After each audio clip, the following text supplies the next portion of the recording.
দেওয়ানবাগি, রাজার বাগি, কুতুববাগি যত বাগি আছে, এরা বলে মুরিদরা যে মুর্শিদ হয়ে অর্থাৎ যে পীর সাহেবকে ধরে উপরে গেল, আরশে আজিম পর্যন্ত পৌঁছলো, সেখানে গিয়ে দেখলো যে আরশের উপরে যিনি বসা তিনি সেই মুর্শিদি, অর্থাৎ তিনি সেই পীর সাহেবী। তিনি দুনিয়ায় এই দেওয়ানবাগিকে পীর মেনে ধ্যান করে করে আসমান ভেদ করে আরশে আজিম পৌঁছালো। এবং আরশের উপরে কে থাকে? আর রহমানু আলাল আরশ ইস্তাওয়া, আরশের উপরে আর রহমান থাকেন। তো সেখানে গিয়ে দেখলো, আরশ ভেদ করে উপরে গেল, গিয়ে দেখলো আরশের উপরে কে বসা? সেই মুর্শিদ, সেই পীর সাহেব, সেই দেওয়ানবাগি বসা। তো ওই যে এটা কেন বলে, ওই যে সেই সুফিজমের ট্রেডিশন যে আল্লাহ তাআলার যে জ্যোতি, সেই জ্যোতির প্রতিচ্ছবি হচ্ছে জগৎ। আর এই জগতের মধ্যে যে মানুষ আছে, এদের মধ্যে কিছু কিছু খাস মানুষ যারা ধ্যান করে করে, পরিশ্রম করে করে, আল্লাহর কথা স্মরণ করে করে এই বাস্তবতাকে তারা চিনতে পেরেছে যে আসলেই এই জগতে কোনো অস্তিত্ব নেই, আমি তো প্রতিচ্ছবি, আসলে আমি তো সেই খোদারই প্রতিচ্ছবি।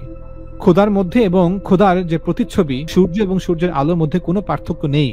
অতএব কারণে সূর্যের জ্যোতিও সূর্য, সূর্য নিজেও সূর্য। এই ভুল, মারাত্মক রকমের যে ভুল ব্যাখ্যা, এই ব্যাখ্যার কারণেই বিভিন্ন যে গলদ সিলসিলা তৈরি হয়েছে এবং অনেকে দুনিয়ার আরাম আয়েশ, ভোগ বিলাস, দুনিয়ার যে টাকা পয়সা, সম্মান, এগুলোকে হাসিল করার জন্য এই সুফিজমের এই ভুল ব্যাখ্যাটাকে হাতিয়ার হিসেবে গ্রহণ করেছে। এর মধ্যে একটা হচ্ছে দেওয়ানবাগি, যিনি বললেন প্রকাশ্যে তার মুরিদদের সামনে, যেটা ভিডিও ইউটিউবে আছে, যেই মুর্শিদকে ধরে আরশ পর্যন্ত পৌঁছালো, গিয়ে দেখলো সেই মুর্শিদি বসা আরশের উপরে, অর্থাৎ দেওয়ানবাগি আরশের উপরে। কেন? কারণ আল্লাহর প্রতিচ্ছবি হচ্ছে দেওয়ানবাগি।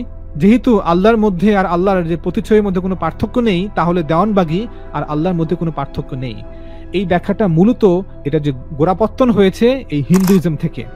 হিন্দুইজমে একটা মুভমেন্ট চালু হয়েছিল এটা অনেক আগে, এবং সেই ট্রেডিশনটা পাস হয়েছে গ্রিক ট্রেডিশনে, এবং সেই গ্রিক ট্রেডিশনটা আবার চলে আসছে আব্বাসীয় খেলাফতের জামানায়, যখন মুসলমানরা বিভিন্ন গ্রিক লিটারেচার ট্রান্সলেট করা শুরু করলো, তখন ওই গ্রিক যে ফিলসফি সেটা আসলো মুসলমানদের কাছে, অর্থাৎ হিন্দু ফিলসফি, প্যান্থিজম যেটা সর্বেশ্বরবাদ, সেটা চলে গেল গ্রিসে, এবং সেই গ্রিস থেকে সেটা আবার আসলো মুসলমানদের কাছে।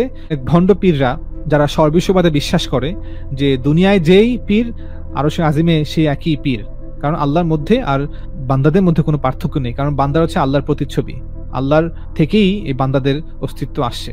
তো এই জন্য এই দেওয়ানবাগির মতো যারা পীর সাহেব আছেন, তারা এই আইডিয়াটাকে, এই যে প্যান্থিজমের যে আইডিয়া, সর্ববিশ্ববাদের আইডিয়া, এটাকে ব্যবহার করে দুনিয়ার ভোগ বিলাসের জন্য। এক্স্যাক্টলি ইন্ডিয়াতে এটাই হয়। ইন্ডিয়ার বিভিন্ন যে বাবা আছে, সেই বাবারা এটাই করে।